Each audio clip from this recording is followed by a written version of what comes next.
હાલ બીજા તબક્કાનું મતદાન ચાલી રહ્યું છે ત્યારે અનેક મહાનુભાવોએ પોતાના મતાધિકારનો ઉપયોગ કર્યો અને સાથે જ લોકોને પણ મતદાન કરવા અપીલ કરી હતી। આવો જાણીએ આ વિશેષ અહેવાલમાં।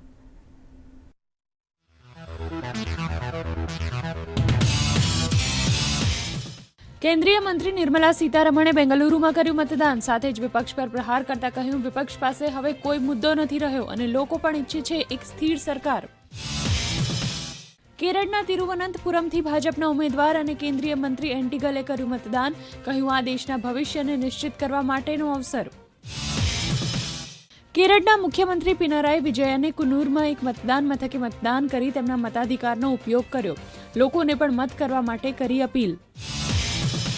કેરળના કોઝિકોડમાં ભાજપના પ્રદેશ અધ્યક્ષ અને રાહુલ ગાંધી સામેના ઉમેદવાર કે સુરેન્દ્રને કર્યું મતદાન કરી જીતનો વિશ્વાસ કર્યો વ્યક્ત। અલ્પુઝાથી કોંગ્રેસના ઉમેદવાર કેસી વેણુગોપાલે કર્યું મતદાન। સાથે જ પોતાની જીતનો વિશ્વાસ કર્યો વ્યક્ત। કેરળના વિપક્ષ નેતા વીડી સતીસને એર્નાકુલમ સંસદીય ક્ષેત્ર પરથી કર્યું મતદાન। બિહારથી અપક્ષ ઉમેદવાર પપ્પુ યાદવે કર્યું મતદાન। સાથે જ જીતનો વિશ્વાસ કર્યો વ્યક્ત। બિહારના ભાગલપુરથી કોંગ્રેસ ઉમેદવાર અજીત શર્માએ કર્યું મતદાન। મતદારોને તેમના કિંમતી મતની કિંમત સમજાવી મતદાન કરવા કરી અપીલ। રાજસ્થાનના બાડમેરથી ભાજપ ઉમેદવાર અને કેન્દ્રીય મંત્રી કૈલાશ ચૌધરીએ કર્યું મતદાન।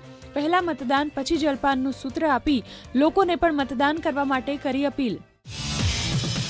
રાજસ્થાનના ઝાલાવાડથી પૂર્વ મંત્રી વસુંધરા રાજેએ કર્યું મતદાન। ભાજપની જીતનો કર્યો વિશ્વાસ વ્યક્ત। કહ્યું, ભાજપની ઐતિહાસિક જીત છે નક્કી। રાજસ્થાનના જોધપુરથી પૂર્વ મુખ્યમંત્રી અને કોંગ્રેસ નેતા અશોક ગેહલોતે કર્યું મતદાન। લોકોને પણ મતદાન કરવા માટે કરી અપીલ।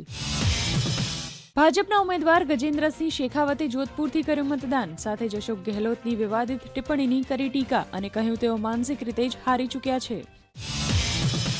કર્ણાટકના બેંગલુરુમાં કેન્દ્રીય મંત્રી અને ભાજપના ઉમેદવાર શોભા કરંદલાજેએ કર્યું મતદાન। જીતનો વિશ્વાસ કર્યો વ્યક્ત।